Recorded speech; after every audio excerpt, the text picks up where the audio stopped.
Hello everyone, ఈరోజు నేను మా ప్రిన్సీ కోసం చేస్తున్న బనానా విత్ రాగి జావా చూపించబోతున్నా. ఫస్ట్ ఆఫ్ ఆల్ ఈ రాగి పిండి అయితే నేను ఇంట్లోనే చేసుకున్నదే. మొలకలు వచ్చాక రాగులు దాన్ని డ్రై రోస్ట్ చేసి ఆ తర్వాత పిండి చేయించామన్నమాట.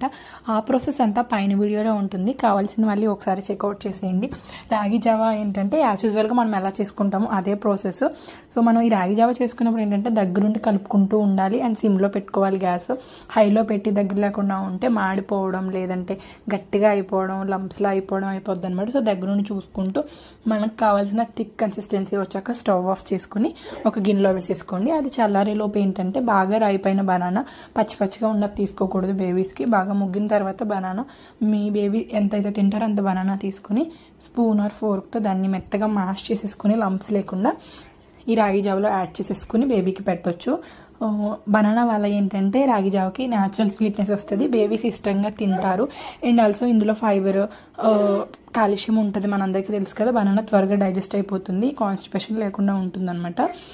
6 months కంప్లీట్ అయిన ప్రతి బేబీకి ఈ రాగి జావా విత్ బనానా ఇవ్వచ్చు.